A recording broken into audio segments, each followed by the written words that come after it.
Autism awareness series में आज हम बात करेंगे ऑटिज्म के कुछ कुछ संभावित कारणों के बारे में कि मतलब किन किन कारणों की वजह से ये होता है, क्योंकि इसका फिक्स कुछ भी नहीं कहा जा सकता है कि किस कारण से ऑटिज्म हो रहा है बच्चों में। और जनरली देखा जा रहा है कि जैसे मैंने पहले के वीडियो में बहुत बार बताया है कि अगर 100 केस आप लेके आएंगे ऑटिज्म के नाम पर हमारे सेंटर में या फिर कहीं भी सेंटर में एक रिसर्च के लिए अगर ये कर लें तो उसमें से 70 केस तो ऐसे हैं कि जो कि ऑटिज्म है ही नहीं, 70% केस में ऑटिज्म नहीं है। और सारे डिफरेंशियल डायग्नोसिस उसमें करके हम लोग पता कर लेते हैं कि क्या है। जनरली सोशल कम्युनिकेशन की प्रॉब्लम है, कहीं ADHD भी मिल रहा है, कहीं ADD है, अटेंशन डेफिसिट डिजॉर्डर है। तो अब मान लीजिए कि 100 केस में 30 केस अगर ऑटिज्म का है तो उसमें भी सीवियरिटी होती है कि माइल्ड है कि मॉडरेट है, सीवियर मतलब ग्रेड 1 है, ग्रेड 2 है, ग्रेड 3 है। तो अभी इन ग्रेड्स पे चर्चा नहीं करेंगे, अभी बात करेंगे कि आखिर किस वजह से ये बच्चों में ये जो न्यूरोलॉजिकल प्रॉब्लम हो रही है, ये न्यूरोलॉजिकल एज उनका बैक हो रहा है। फिजिकल ग्रोथ बिल्कुल सही हो रहा है लेकिन न्यूरोलॉजिकल ग्रोथ उनकी सही नहीं हो रही है। तो कहीं ना कहीं न्यूरोलॉजिकल एज जब निकाला जाता है, वो साइकोलॉजिस्ट जब ये करते हैं असेसमेंट वगैरह करते हैं तो उसमें न्यूरोलॉजिकल एज बताते हैं कि हाँ इसका अगर 4 साल का बच्चा है तो न्यूरोलॉजिकल एज अगर 3 साल है, मतलब कि वो अपने से छोटे बच्चों के साथ वो घुल मिल के रहना चाहता है, अपने से बड़े वालों के साथ या अपनी बराबरी के बच्चों से वो भागना चाहता है। जनरली ऐसा होता है क्योंकि उसकी समझदारी 3 साल के बच्चे की एज की तरह ही हो। जैसे आप लोगों ने वो मूवी देखी होगी क्रिश नहीं कोई मिल गया, उसमें ऋतिक रोशन का जो कैरेक्टर रहता है तो वो उसमें कैसा लंबा सा बड़ा सा एज ज़्यादा है लेकिन छोटे छोटे बच्चे के लोग के साथ रहता था, कहीं ना कहीं वो डल रहता है। तो वो बाद में वो एलियन वगैरह वो काल्पनिक कैरेक्टर्स होते हैं तो वो कुछ भी दिखाया जा सकता है, लेकिन रियलिटी में भी वैसा ही कुछ होता है कि एज ज़्यादा हो गई लेकिन समझदारी कम है तो अपने एज ग्रुप के बच्चों के साथ फिट नहीं बैठ रहा, अपने से जूनियर के साथ।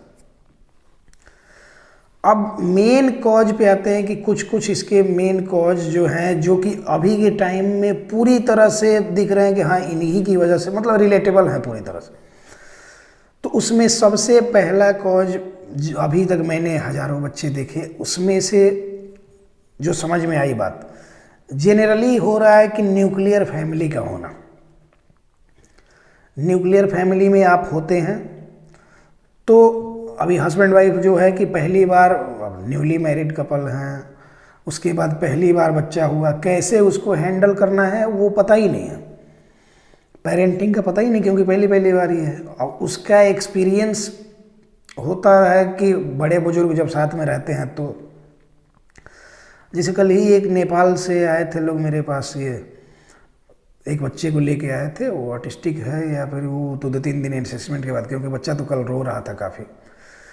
तो उन लोगों को मैंने समझाते हुए बताया कि जैसे गांव में डिलीवरी वगैरह होती है तो अभी भी नॉर्मल डिलीवरी होती है और वही दाई लोग जो आती हैं गांव वाली ही जो होती हैं, ज़्यादा पढ़ी लिखी नहीं है, हाँ कभी कभार हॉस्पिटल गई है, कुछ कुछ ट्रेनिंग ली है, लेकिन वो क्या है कि एकदम समय से बता देंगे कि इस दिन तक बच्चा हो जाएगा और इतना तक वो बता देती हैं कि मतलब बेटा होगा कि बेटी होगी, बस ऐसे ही अनुमान से अपने अनुभव से।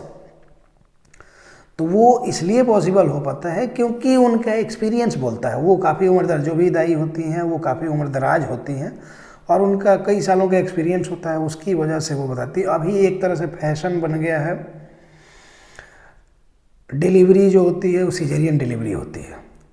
कोरोना के टाइम में 90% केसेस में नॉर्मल डिलीवरी हुई है, 90% केसेस में, क्योंकि सारा बेड भरा हुआ था कोरोना के मरीज से। तो जब उससे ज़्यादा पैसा मिल रहा है तो आपका 30-35 हज़ार में वो सिजेरियन क्यों करने जाएगा।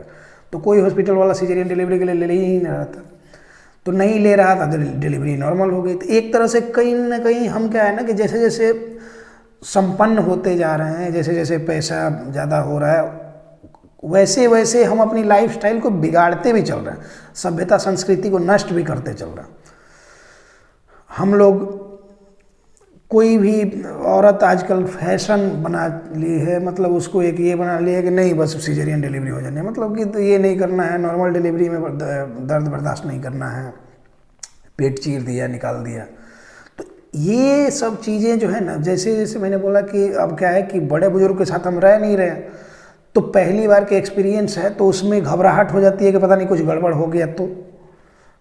तो आपका ये है कि आपका कंसर्न जो है, आपकी चिंता भी जायज़ है, लेकिन अब नहीं रह पा रहे हैं, जॉब की वजह से नहीं रह पा रहे हैं, या फिर अभी अब के टाइम में प्राइवेसी चाहिए है सबको, क्यों चाहिए पता नहीं, लेकिन प्राइवेसी सबको चाहिए, तो उसकी वजह से भी सब सेपरेट रहेंगे, बड़े बुजुर्ग लोग से अलग रहेंगे, हम अपने हिसाब से जिएंगे, अपने हिसाब से करेंगे। तो सबसे पहला कारण है न्यूक्लियर फैमिली का होना, जिसमें कि इन लोग को लाइफ का हर चीज़ का एक्सपीरियंस तो है सोशल मीडिया के थ्रू, लेकिन रियलिटी में नहीं है, वो इमेजिनरी वर्ल्ड में जी रहे हैं, रियलिटी में नहीं है, तो उसकी वजह से प्रॉब्लम हो रही है। और जब तक ये बात समझ में आती है तब तक काफ़ी समय निकल गया होता है। अब हस्बैंड वाइफ दोनों जॉब में हैं, तो दादा दादी के भरोसे बच्चा है, अगर ये में रह रहे हैं तो जॉइंट फैमिली में रह रहे हैं, तो अभी शहरों में रह रहे हैं तो दादा दादी के भरोसे है, नहीं है दादा दादी सिर्फ हस्बैंड वाइफ ही हैं जॉब में, तो किसी मेड वगैरह को, नैनी वगैरह को ले लिया, उसके भरोसे छोड़ के गए, फुल टाइम के लिए केयर टेकर रख लिया, उसके भरोसे छोड़ के आप जॉब पे गए। लेकिन जब केस बिगड़ने लगता है तब समझ में आता है कि तब जॉब छोड़ के लोग बैठते हैं, उसके बाद से टेंशन ज़्यादा ले लेते हैं।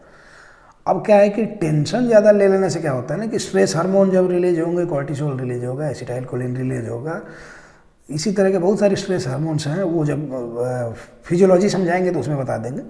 तो ये सारे केसेस में अब क्या होता है कि आपका मेटाबॉलिज्म गड़बड़ होगा, आपको मेटाबॉलिक डिजीज होगी, हाइपरटेंशन, डायबिटीज़ मेलाइटस और थायराइडिज्म, हाइपोथायरॉयडिज्म, मतलब ये मेटाबॉलिक प्रॉब्लम्स हैं, ये आप में ज़रूर डेवलप कर जाएंगे। और जो भी लोग इसमें वीडियो देख रहे हैं, कुछ लोग का मैं नाम भी ले लेता हूँ, जैसे कोलकाता से मनोज झा जी हैं, तो वो ज़्यादा टेंशन में हैं, स्ट्रेस में हैं, हालांकि उनकी जगह मैं भी होता है, ये पेरेंट्स, वो स्ट्रेस जायज़ है, लेकिन आपका बच्चा काफ़ी हद तक ठीक है, इसलिए सर आपको टेंशन लेने की ज़रूरत नहीं है, बहुत जल्दी आपका बच्चा रिकवर कर जाएगा। एक लेडी पंजाब से हैं जो यूएस से फ़ोन करी थी, वो काफ़ी टेंशन में हैं, उनकी बात से समझ में आता है कि काफ़ी ही स्ट्रेस में हैं। शांभवी प्रमोद जी हैं, और 4-5 लोग हैं जो कि मतलब पूरी तरह से टेंशन में है। एक संघमित्रा साहा जी हैं, अभी संडे को मेरे साथ ऑनलाइन सेशन में जुड़ी हुई थी। तो आप लोग क्या है ना कि स्ट्रेस में खुद को रख के खुद को बीमार कर रहे हैं। बच्चा आपका ठीक हो जाएगा, काफ़ी हद तक आपका बच्चा सही भी है, जिन लोगों का मैंने नाम लिया है। किसी में 6 महीने, किसी में 8 महीने, किसी में साल भर का समय लगना है, और बच्चा ठीक हो जाना है। अब क्या है कि बच्चा तो ठीक हो जाएगा, लेकिन आप बीमार पड़ जाएंगे। तो इसलिए आप अपने को स्वस्थ रखें, ओवर थिंकिंग नहीं करें, स्ट्रेस नहीं लें। हम जिस दिन से आपके साथ जुड़ते हैं, सारी रिस्पॉन्सिबिलिटी हम लेते हैं। कुछ भी प्रॉब्लम हो आप हमको फ़ोन कर सकते हैं। पाकिस्तान से हैं फातिमा जी, तो उनको ऐसे ही एक बार मैंने असेसमेंट किया था, उनको कुछ कुछ टेक्निक बताई, कुछ कुछ एक्टिविटीज़ प्लान भेजा उनको।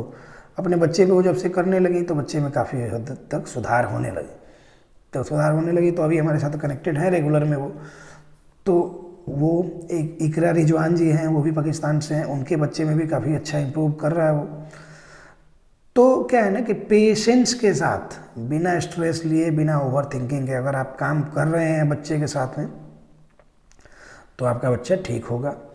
अब ये कहाँ की होशियारी हुई कि बच्चा ठीक हो तब तक आप बीमार पड़ जाए। तो अब वो ठीक हो जाते आपके लिए वो टेंशन लेने लगे, तो इसलिए वो नहीं करना। तो ये सारी चीज़ें जनरेट हो रही है कहाँ से? न्यूक्लियर फैमिली को।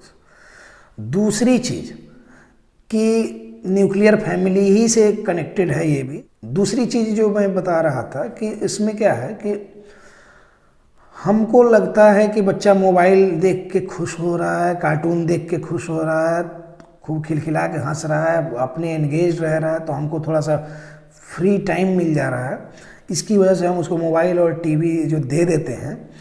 तो क्या है ना कि पहला ही स्टेप है वो, पहला स्टेप तो खैर न्यूक्लियर फैमिली है, और फिर इसमें आप बात करें तो ये उसको सोशल कम्युनिकेशन की प्रॉब्लम की तरफ ढकेलने वाला पहला स्टेप है मोबाइल और टीवी देना। उसको महीना, 2 महीना, 4 महीना, 6 महीना, अब क्या है कि 2-3 महीने के बाद उसका साइन सिम्टम्स दिखना शुरू होगा कि इनअटेंटिव हो जाएगा, आपकी बातों को ध्यान नहीं देगा, वो बार बार मोबाइल जहाँ सुनेगा आवाज़ उसकी तो दौड़ के लेना चाहेगा मोबाइल, कहीं चल रहा है वहाँ जाकर झाँकेगा, तो वो बार बार वो मोबाइल लेना चाहेगा, मोबाइल लेके उसमें वो कुछ कुछ चलाना चाहेगा। वो एक इमेजिनरी वर्ल्ड में गया, एक वर्चुअल वर्ल्ड में गया। और वर्चुअल वर्ल्ड में गया, पिछले एक वीडियो में मैंने एग्जांपल के लिए समझाया था कि जैसे 3D में हम मूवी देखते हैं तो लगता है कि आँख के सामने सारी घटना घट रही है, कितना अच्छा लगता है। इमेजिनरी वर्ल्ड में चले जाते हैं। अवतार द वे ऑफ वाटर का मैंने एग्जांपल दिया था कि उसमें जैसे एक दूसरे ही प्लेनेट है पेंडोरा पे वो शिफ्ट कर देता है, उसके बाद से वहाँ बहुत ही सुंदर ये रहता है, वातावरण का है, प्रकृति का है वहाँ की, तो लगता है कि हम भी यहीं बस जाते, इस तरह का मतलब फील होता है। 3 घंटे बाद जब आप हॉल से बाहर निकलिए बाहर की दुनिया में तो इरिटेशन होती है कि यही जाम, यही चिक चिक चिक चिक और गाड़ियों के हॉर्न की आवाज़, तो क्लच ब्रेक लेके चलना, तो अपना ये पूरे गाड़ी में यही सब पूरे मतलब ये में चल रहा है, क्योंकि रियल वर्ल्ड में स्ट्रगल है और इस स्ट्रगल से कोई नहीं बच सकता है, हम भी नहीं बच सकते हैं, आप भी नहीं बच सकते हैं, हर कोई इसी स्ट्रगल में ये कर रहा है, इसी स्ट्रगल में ख़त्म हो जाना। तो हम छोड़ तो नहीं सकते ना। तो रियल वर्ल्ड में कठिनाइयाँ हैं, कठिनाइयों से लड़ के ही आगे बढ़ सकते हैं। वर्चुअल वर्ल्ड में सिर्फ इमेजिनरी दुनिया, दीवा स्वप्न जिसको बोलते हैं, दिन में सपने देखना, तो वर्चुअल वर्ल्ड कहीं ना कहीं उसी तरह का है, टूटना है। आप कुछ भी देख रहे हैं, मान लीजिए सपने में देख रहे हैं कि आप उड़ रहे हैं या फिर अपने फेवरेट किसी सेलिब्रिटी से मिल रहे हैं, अचानक से सुबह हुई, लोग जगह जल्दी उठो, ऑफिस जाना है या क्लिनिक जाना है या फिर कॉलेज जाना है, स्कूल जाना है, कहीं भी जाना है, तो थोड़ी सी इरिटेशन होती है। सेम चीज़ वही उस बच्चे का होता है कि हम तो वर्चुअल वर्ल्ड से कनेक्ट कर दिए ना, वो रियल वर्ल्ड से कनेक्टेड भी नहीं था, तब तक उसको वर्चुअल वर्ल्ड से कनेक्ट कर दिया, और वर्चुअल वर्ल्ड से जब कनेक्ट हो गया बच्चा आपका, तो उसको रियल वर्ल्ड से कनेक्ट होने में प्रॉब्लम हो रही है। और यही प्रॉब्लम को हम समझते नहीं है, तो 3-4 महीने मोबाइल जो दिया उसके बाद अब प्रॉब्लम नहीं समझना चाह रहे हैं। अब लगता है कि पहले सब कुछ सही रहा था, सब कुछ सही बोल रहा था, सबको बुला रहा था, मम्मी पापा, दादा दादी, नाना नानी, सब कुछ बोल रहा था, लेकिन धीरे धीरे लॉस्ट क्यों हो गया, अब वो कार्टून कैरेक्टर के हिसाब से बिहेव क्यों करने लगा। ये जब तक हम समझ पाते हैं, अपना मालिकाना हक जताते हैं, तब तक केस और बिगड़ते जाता है। और ये शुरुआती स्टेप है, या तो वर्चुअल ऑटिज्म कह लें, सोशल कम्युनिकेशन की प्रॉब्लम तो हो गई, डिलेड माइलस्टोन की प्रॉब्लम तो हो गई, अब इसको वर्चुअल ऑटिज्म कह लें, या फिर धीरे धीरे एज के साथ ये क्लासिकल ऑटिज्म में कन्वर्ट हो जाता है।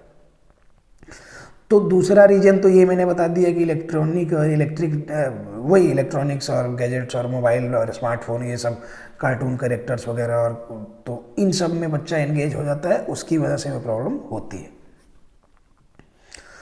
अब तीसरे कारण में आते हैं कि देखिए जनरली कुछ कुछ केसेस में, जैसे मैंने बताया, बहुत सारे लोग बोलते हैं कि जन्म से ही है या फिर बाद में हुआ है, क्योंकि जन्म के टाइम में तो सब कुछ नॉर्मल था, बाद में धीरे धीरे इसका सब कुछ लॉस्ट होने लगा, तो बहुत सारे लोग ये बात हमको बोले हैं।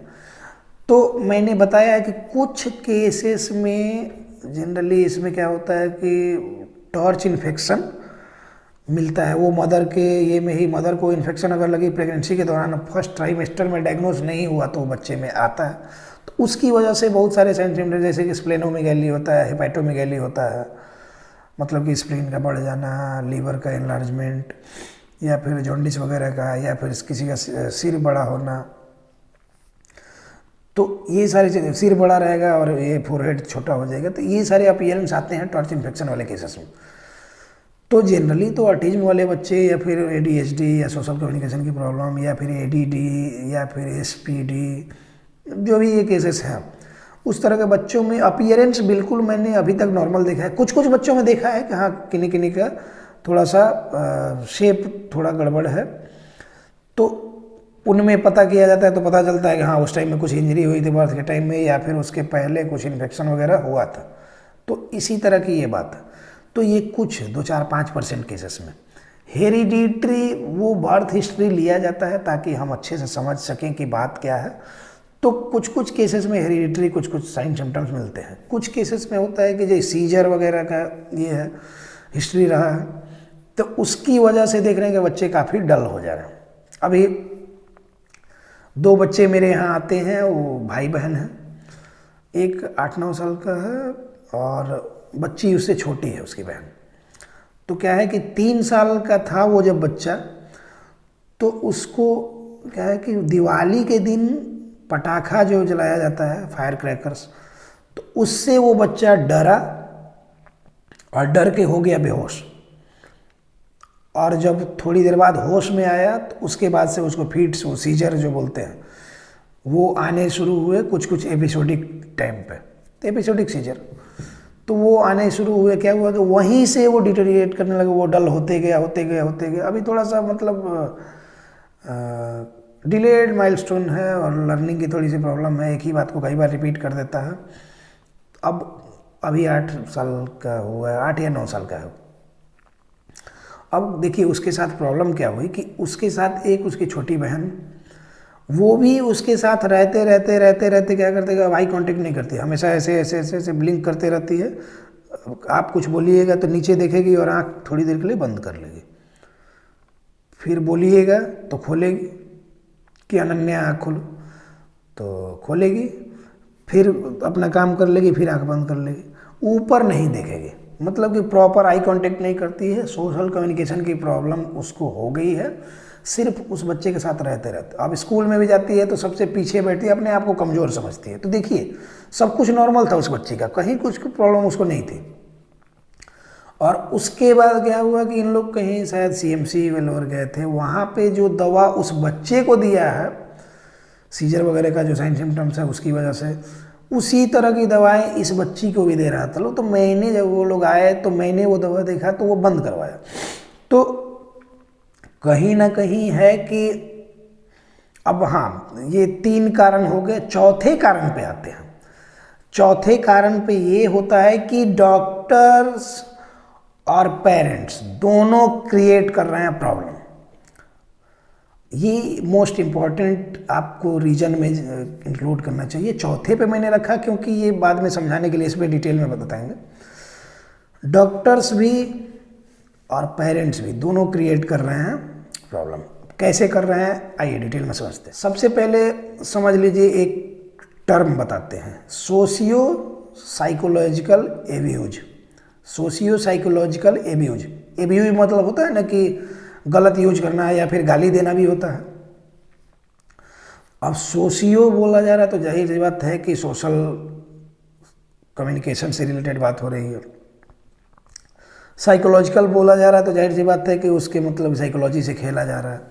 तो सोशियो साइकोलॉजिकल एब्यूज एक टर्म है जो कि अभी के 90% केसेस में फिट बैठता है। बच्चे लोगों में जो प्रॉब्लम हो रही है उसमें सोशियो साइकोलॉजिकल एब्यूज एक सबसे बड़ा कारण उभर के आ रहा है, क्योंकि हमने उस बच्चे को हमेशा से घर में कैद करके रखा है। क्योंकि न्यूक्लियर फैमिली वाले हैं, हमको लगता है कि दोनों जॉब में हैं तो प्रायोरिटी हमारी जॉब है। बच्चे तो पल ही जाते हैं, हम भी पले गए थे, पल गए थे, बढ़ गए थे, वैसे ही ये भी पल जाएगा।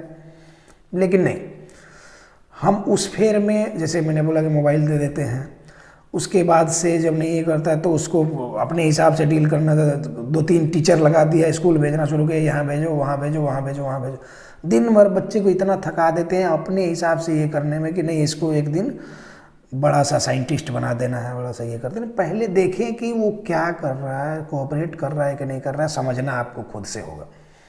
तो ये बात है। अब सोशियो साइकोलॉजिकल एब्यूज जब हुआ तो उसकी वजह से बच्चे में प्रॉब्लम आते गई, डिलेड माइलस्टोन, और धीरे धीरे एज के साथ और प्रॉब्लम बढ़ते गए। जैसे जैसे एज बढ़ा, न्यूरोलॉजिकल एज और बैक होते गया तो बच्चे में प्रॉब्लम और बढ़ी। अब ये बात तो हो गई।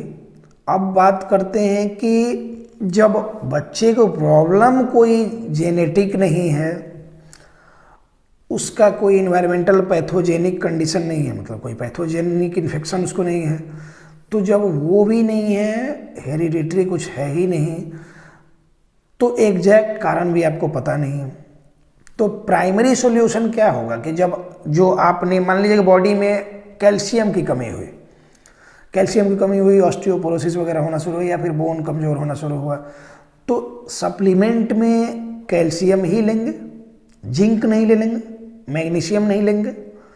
आयरन नहीं लेंगे, अब जाहिर सी बात है कि एनीमिया जिनको हुआ, आयरन डेफिशिएंसी एनीमिया जिनको हुआ, तो जिनको आयरन डेफिशिएंसी एनीमिया हुआ उनको ऑरम और अर्जेंटम तो नहीं पिलाएंगे और नहीं खिलाएंगे, उनको आयरन के लिए ही सप्लीमेंट देंगे। तो उसके लिए साग वाग जो मिलते हैं, गाजर वगैरह, या फिर जिन चीज़ों में आयरन का सोर्स ज़्यादा, चुकंदर वगैरह है, या फिर उसके लिए कुछ दवाएं आती हैं, वो हीमोग्लोबिन वगैरह बढ़ाने का सिरप वगैरह आता है, तो जो भी, तो वो सारी चीज़ें देंगे।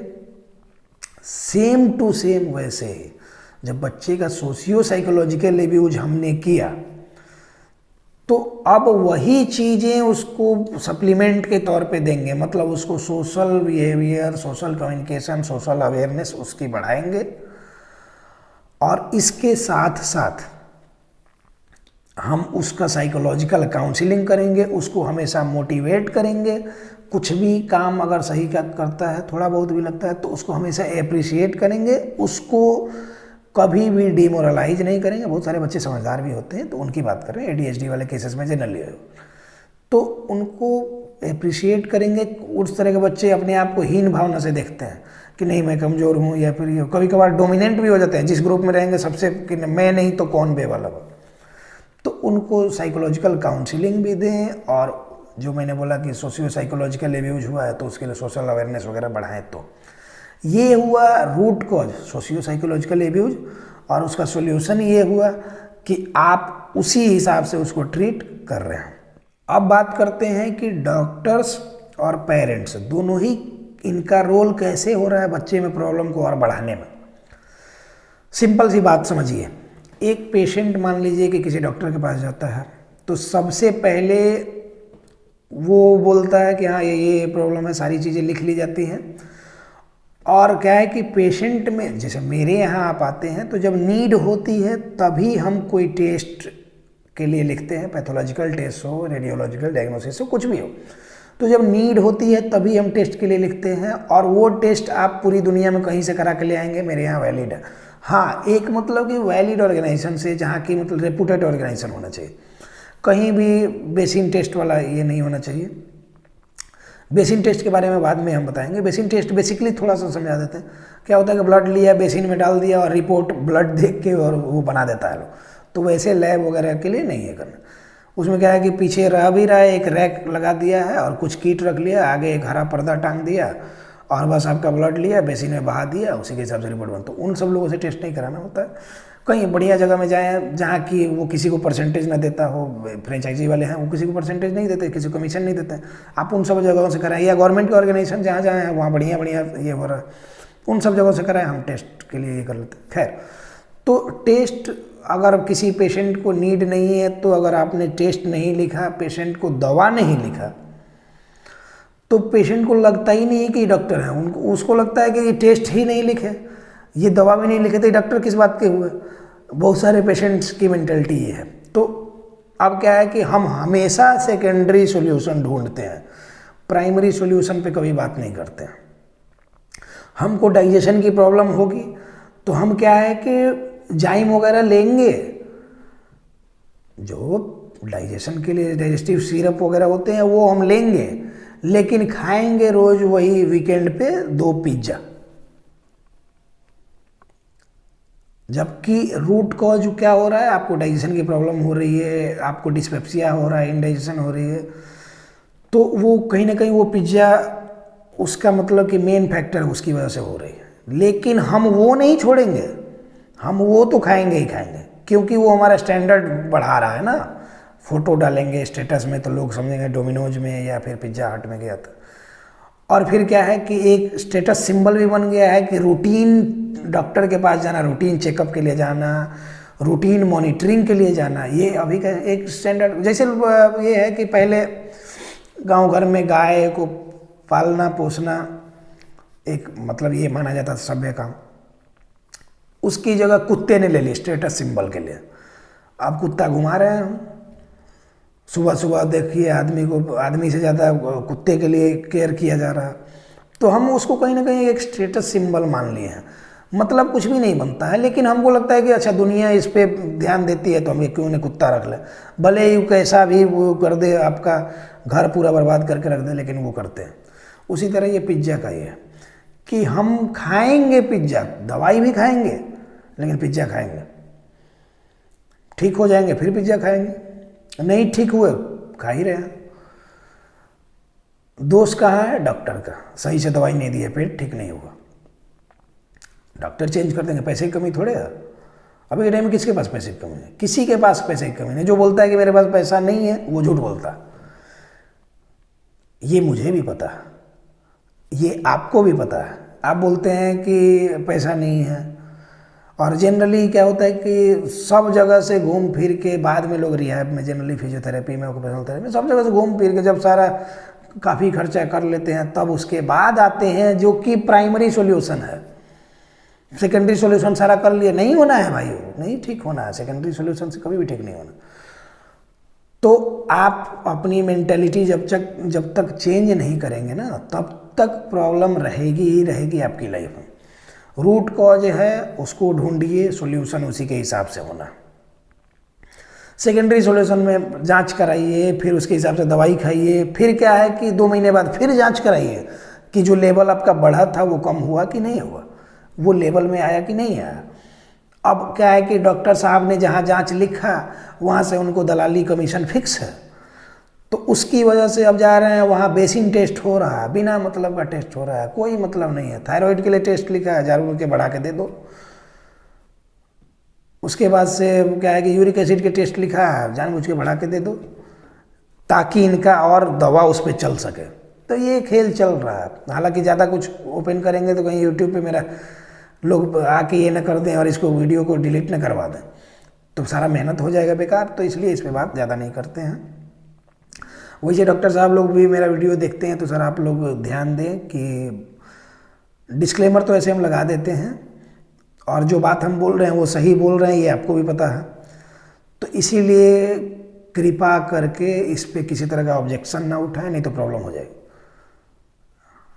आपको भी। तो खैर यही सब बातें हैं, समझने की ज़रूरत है। डॉक्टर साहब भी समझें, पेशेंट के अटेंडेंट भी समझें। सेकेंडरी सॉल्यूशन कभी भी परमानेंट सॉल्यूशन नहीं है, प्राइमरी सॉल्यूशन ही परमानेंट सॉल्यूशन है। तो ये सब बातें जब हम समझना शुरू कर देंगे तो बच्चों में इम्प्रूवमेंट होनी शुरू हो जाएगी, बच्चे पूरी तरह से इम्प्रूव कर जाएंगे। और मेरे यहाँ से सैकड़ों ऐसे एग्जाम्पल आपको दे देंगे कि जो कि पूरी तरह से इम्प्रूव कर गए हैं, मेन स्ट्रीम से जुड़ गए हैं पूरी तरह से। तो क्या है कि उनमें कहीं ना कहीं अर्ली इंटरवेंशन का भी काफ़ी रोल होता है। जल्दी से डायग्नोसिस हो गया तो जल्दी से उसका मैनेजमेंट हो गया। और मैं बार बार बोलता हूँ कि ये जो आप लोग आते हैं कहीं भी सेंटर में जाते हैं तो ये रिहैबिलिटेशन है। रिहैबिलिटेशन मतलब होता है पुनर्वास, और पुनर्वास मतलब सीधा सा मतलब है कि फिर से बसाना। तो कहीं से उजड़ा हुआ है उसको फिर से ट्रैक पे ले आकर बसा दिया, वही होता है पुनर्वास। तो पुनर्वास क्या है कि टाइम टेकिंग प्रोसेस है, टाइम तो वो लेगा, लेकिन हाँ आपको फिर से पूरी तरह से इंडिपेंडेंट बना देगा। तो ये ही सारे कारण होते हैं मिलके जो कि अभी के बच्चों में प्रॉब्लम क्रिएट कर रहे हैं। उसके सॉल्यूशन के लिए क्या क्या करना चाहिए वो भी बातें मैंने आपको समझाई। उम्मीद करते हैं कि आप इन बातों पे सीरियसली अमल करेंगे। थोड़ी गंभीरता से कुछ कुछ बातों को लेनी होती है, सीरियस नहीं हो जाना होता है, स्ट्रेस नहीं लेना होता है, लेकिन बातों की गहराई को समझना चाहिए। और बातों की गहराई को जब आप समझेंगे, बहुत सारे लोग बोलते हैं कि आप सॉल्यूशन भी बताइए, सिर्फ आप प्रॉब्लम पे बात करते हैं। नहीं, तो सॉल्यूशन भी यही है, आप अच्छे से सुनते नहीं हैं, आप प्रॉब्लम पे ज़्यादा, क्योंकि दिन रात आप प्रॉब्लम के बारे में सोच रहे हैं, सॉल्यूशन के बारे में सोच ही नहीं रहे कि हाँ कैसे हो सकता है। आपको लगता है कि इतना बिगड़ गया अब नहीं ठीक होगा, तो इसकी वजह से आपको प्रॉब्लम लगती है। तो उसको आप ध्यान दें। जब सॉल्यूशन भी इसमें मैंने बताया है, लेकिन फिर भी बहुत लोग नहीं मानेंगे। बहुत सारे लोग मेरे से बात किए, बात करके उनको लगा कि सर आपसे बात करके लगा कि नहीं भाई इसमें मतलब कि ठीक हो सकता है, हम आपसे जुड़ना चाहते हैं। और उसके बाद पता नहीं फिर से वो कंफर्ट जोन में, जिस कंफर्ट जोन में वो जा रहे थे कि होगा होगा होगा होगा। वही जो लेडी थी जो पंजाब से हैं, वो जो अमेरिका से फ़ोन करी थी, उन्होंने बात किया, बहुत स्ट्रेस में थी, बहुत तरह की बातें ये करके लगता है कि कभी कभी अपने आप को ख़त्म कर लें, ये कर लें। सारी बातें हुई, उनको मैंने सारी बातें समझाई। उसके बाद पता नहीं वो मेरे साथ तो जुड़ी नहीं कभी, उसके बाद कुछ अपडेट नहीं है। ऐसे ही कुछ लोग हैं कि जो कि ये कर लेते हैं, सब तरह से हैं कि हाँ उनको लगता है कि अच्छा, उसके बाद पता नहीं वो न्यूट्रल क्यों हो जाते हैं, और न्यूट्रल हो जाते हैं तो इतना समय मेरे पास भी नहीं होता है कि हम बार बार रिमाइंड करें, और इसके अलावा भी बहुत सारे काम होते हैं, इसी की वजह से थोड़ी प्रॉब्लम होती है। एक बात आप लोग क्लियरली समझ लें कि घूमिएगा कहीं भी, पूरी दुनिया घूम के आइएगा, जाना होगा रिहैबिलिटेशन में ही, क्योंकि रूट कॉज जो है तो मैनेजमेंट भी रिहैबिलिटेशन में होना है। और जो लोग हमारे पास आए हैं न्यूरॉन हेल्थ केयर में जो आए हैं, उसमें चाहे ऑनलाइन में आए हैं ऑफलाइन में आए हैं, अगर आप यहाँ से वापस चले गए हैं बिना कुछ ये करे, अपने मन में लेके कुछ सोच समझ के, बिना कुछ पूछे, बिना कुछ राय लिए, बिना सलाह लिए, आप अपने मन से आए, डिसीजन लिए और वापस चले गए, तो कहीं ना कहीं आप गलती तो कर रहे हैं। क्योंकि हम अपनी और दुनिया का नहीं जानते हैं, लेकिन अपने बारे में इतना जानते हैं कि ऑनेस्टली, जितना इंटेंशनली जो काम कर रहे हैं कि बच्चा ठीक हो, उतनी ऑनेस्टी के साथ कोई काम नहीं कर रहा है।